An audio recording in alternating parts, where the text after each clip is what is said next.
ഇലക്ഷനിലെ തെരഞ്ഞെടുപ്പ് വിഷയവുമായി ബന്ധപ്പെട്ട കാര്യമാണ് നമ്മളിന്ന് ചർച്ച ചെയ്യുന്നത്. പ്രതിപക്ഷ നേതാവ് രാഹുൽ ഗാന്ധി വ്യാജമായിരിക്കുന്ന കുറേ ID കാർഡ് ഉപയോഗിച്ചുകൊണ്ട് വോട്ട് രേഖപ്പെടുത്തിയുമായി ബന്ധപ്പെട്ട വിഷയം കൃത്യമായിരിക്കുന്ന രേഖയോടുകൂടി ഡൽഹിയിൽ അവതരിപ്പിച്ചു. അപ്പോൾ അത് അവതരിപ്പിച്ചതുമായി ബന്ധപ്പെട്ട കാര്യത്തെക്കുറിച്ചുള്ള ചർച്ചയാണ് രാജ്യത്തൊട്ടുക്കും ഇപ്പം നടക്കുന്നത്. അപ്പോൾ ഭരണ സംവിധാനത്തെ നിലനിർത്തുന്നത് ഇത്തരം MP-മാരാണ് എന്നാണ് രാഹുൽ ഗാന്ധി പറഞ്ഞു വെക്കുന്നത് യഥാർത്ഥത്തിൽ. അപ്പോൾ യഥാർത്ഥത്തിൽ നമ്മൾ പരിശോധിക്കുന്ന സമയത്ത്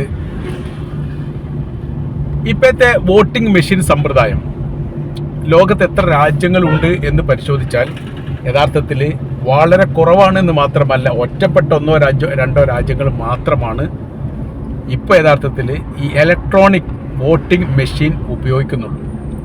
അതിൻ്റെ കാര്യം എന്ന് പറഞ്ഞാൽ അതിൽ വ്യാജ പ്രവൃത്തി ചെയ്യാൻ സാധിക്കും എന്നുള്ളത് കൊണ്ടാണ്. ജർമ്മനി, ഇറ്റലി, ഫ്രാൻസ് അടക്കമുള്ള യൂറോപ്യൻ രാജ്യങ്ങൾ ഒരു കാലത്ത് ഈ ഇലക്ട്രോണിക് ഡിവൈസ് ഉപയോഗിച്ചുകൊണ്ടുള്ള അല്ലെങ്കിൽ ഇലക്ട്രോണിക് ഈ വോട്ടിംഗ് മെഷീൻ ഉപയോഗിച്ചിരുന്നു. എന്നാൽ പിന്നീട് അവർ തന്നെ കണ്ടെത്തി ഇതിൽ വ്യാജ സംവിധാനമുണ്ട്, അതുകൊണ്ട് അത് ഉചിതമല്ല.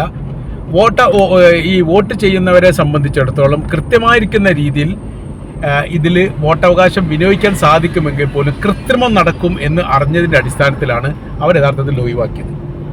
അപ്പോൾ ലോകത്ത് വലിയ രീതിയിലുള്ള കണ്ടുപിടുത്തങ്ങളും വലിയ സംവിധാന കാര്യങ്ങളും ഉണ്ടാക്കുന്ന രാഷ്ട്രങ്ങളാണ് യൂറോപ്യൻ രാജ്യങ്ങൾ. അവിടെ നിന്നാണ് വലിയ വിപ്ലവ സംഗതികളൊക്കെ പുറത്തോട്ട് വരുന്നത്. നമ്മൾ ഓളോബ്രിസ് കല്ല് പോലും ജർമ്മൻ ടെക്നോളജിയാണ്, നമ്മുടെ ടെക്നോളജി ഒന്നുമല്ല.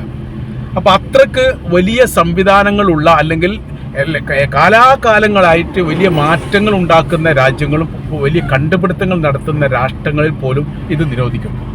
നമ്മുടെ രാജ്യം അത് ഏറ്റെടുത്തുകൊണ്ട് അത് നടപ്പിലാക്കും. ഇതിൻ്റെ വൈരുദ്ധ്യം ചെറുതല്ല, വളരെ വലുതാണ്, വളരെ വളരെ വലുതാണ്.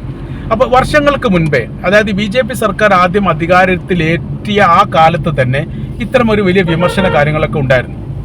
അവർ പറഞ്ഞിരിക്കുന്ന കാര്യം എന്ന് പറഞ്ഞാൽ ഇത് വ്യാജമായിരിക്കുന്ന ഒരുപാട് വോട്ട് രേഖപ്പെടുത്താൻ വേണ്ടിയിട്ട് സാധിക്കും എന്നുള്ളതും അതേപോലെ തന്നെ കൃത്രിമം നടക്കും എന്നുള്ള രീതിയിലൊക്കെയാണ് അന്ന് തന്നെ ഇത് ഈ വിഷയവുമായിട്ട് ബന്ധപ്പെട്ട പരാതി വന്നത്. രണ്ടാമത്തെ BJP സർക്കാർ അധികാരത്തിലേറിയതോട് കൂടിയിട്ട് അതിൻ്റെ ഗൗരവം ഒന്നുകൂടി വർദ്ധിച്ചു എന്ന് മാത്രമല്ല, അത് യാഥാർത്ഥ്യമാണ് എന്ന തരത്തിലാണ്. അപ്രതീക്ഷിതമായിരിക്കുന്ന ചില വിജയങ്ങൾ ഉണ്ടാകുന്നു. വോട്ട് രേഖപ്പെടുത്തിയതിനേക്കാൾ കൂടുതൽ ഭൂരിപക്ഷം ഉണ്ടാകുന്നു. അപ്പോൾ ഈ കാര്യങ്ങളൊക്കെ ഇങ്ങനെ നിലനിൽക്കുന്ന സമയത്ത് വളരെ കൃത്യമായ രീതിയിൽ അതിനെക്കുറിച്ച് പഠിക്കുകയാണ് രാഹുൽ ഗാന്ധി ചെയ്തത്. അങ്ങനെയാണ് ഒരു ലോക്സഭാ മണ്ഡലം, കർണാടക ലോക്സഭാ മണ്ഡലത്തിൻ്റെ മുഴുവൻ വോട്ടർ ലിസ്റ്റ് എടുത്തുകൊണ്ട് പരിശോധിച്ചതിൻ്റെ അടിസ്ഥാനത്തിൽ ഒരു ഈ വീട്ട് നമ്പറിൽ 80 വോട്ട് ഉള്ളത് രേഖപ്പെടുത്തി. അതാണ് ഇപ്പോൾ വലിയ രീതിയിൽ നമ്മളെ കേരളത്തിൻ്റെ ചാനൽ 24 ചാനലോ ഒരുപാട് ചാനലുകൾ അവിടെ പോയി കഴിഞ്ഞിട്ട് റിപ്പോർട്ട് തയ്യാറാക്കുന്നു. ഒരു ചെറിയ വീട് എന്ന് പറയുന്ന സമയത്ത് ഒരു കോട്ടേഴ്സ് പോലെയുള്ള ഒരു റൂമാണ്, അതൊരു നമ്പറുണ്ട്. ആ നമ്പറിൽ 80 വോട്ടാണ് വോട്ടർ ലിസ്റ്റിലുള്ളത്. അവിടെ ഉള്ളത് ആണെങ്കിൽ പുറത്തെ അന്യ സംസ്ഥാനക്കാരാണ്. അയാൾക്കാണെങ്കിൽ വോട്ട് ഉണ്ടോ എന്നുള്ള കാര്യം അയാൾക്ക് പോലും അറിയാത്തൊരു സ്ഥിതിയാണ്. അങ്ങനത്തെ ഒരു സാഹചര്യമാണ്. അവിടെ നിന്ന് 80 വോട്ട്.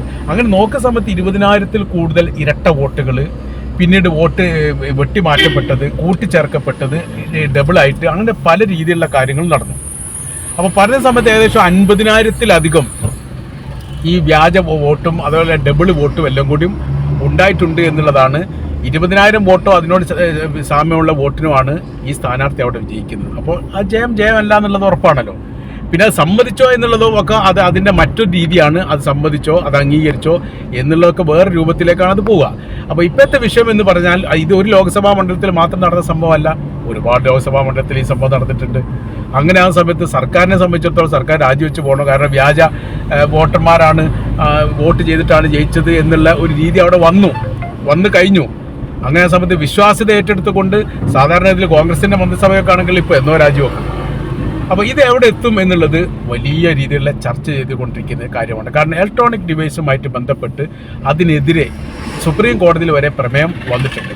അതിലവർ പറഞ്ഞ കാര്യങ്ങൾ ഇങ്ങനെയാണ്. പറഞ്ഞിരിക്കുന്ന കാര്യം ഇങ്ങനെയാണ്: ഇത് ഒരു വിശ്വാസയോഗ്യമായിരിക്കുന്ന കാര്യമല്ല. കാരണം എന്ന് പറഞ്ഞാൽ ഇതിൽ കള്ളത്തരം കടന്നുകൂടാനുള്ള സാധ്യത വളരെ കൂടുതലാണ്. അതുകൊണ്ട് എന്ത് ചെയ്യണം, ഇത് ഒഴിവാക്കണം. ഒഴിവാക്കുക എന്ന് പറഞ്ഞുകൊണ്ട് അവർ പറയുന്ന കാര്യം ഇങ്ങനെയാണ്, ബാലറ്റ് പേപ്പർ കൊണ്ടുവരുന്ന സംവിധാനം ഉണ്ടാവണം. അങ്ങനെ ആകുന്ന സമയത്ത് മാത്രമേ എന്തുണ്ടാവാൻ വേണ്ടി പറ്റൂ, ഒരു വിശ്വാസപരമായ രീതിയിൽ ഒരു വോട്ടർക്ക് തൻ്റെ അവകാശം കൃത്യമായ രീതിയിൽ ഉപയോഗിക്കാൻ വേണ്ടി സാധിക്കും. അത് എത്രത്തോളം പ്രായോഗികമാണ് എന്ന് ചോദിച്ചാൽ അത് വളരെ കൃത്യമായ രീതിയിൽ ലോകം അനുവർത്തിക്കുന്നത് ഇതാണ് എന്നൊക്കെയാണെന്ന് പറഞ്ഞു വെച്ചത്. പക്ഷേ സുപ്രീം കോടതി പറഞ്ഞു ഈ വിഷയവുമായിട്ട് ബന്ധപ്പെട്ട കാര്യത്തിൽ ഇലക്ഷൻ കമ്മീഷൻ അങ്ങനെ ഒരു പരാതി പറഞ്ഞിട്ടില്ല. കാര്യം എന്ന് പറഞ്ഞാൽ പല മേഖലകളിലും കോൺഗ്രസിൻ്റെ ആൾക്കാർ അല്ലെങ്കിൽ ഈ എതിർ നിൽക്കുന്ന ആൾക്കാരും ജയിക്കാറുണ്ടല്ലോ എന്ന തരത്തിലൊക്കെയാണ് കാര്യങ്ങൾ പോകുന്നത്. ഏതായിരുന്നാലും അതിൻ്റെ വിശ്വാസ്യത ചോദ്യം ചെയ്തിരിക്കുന്ന ഒരു സാഹചര്യമാണ് ഇപ്പോൾ നിലനിൽക്കുന്നത് എന്ന് ചുരുക്കം.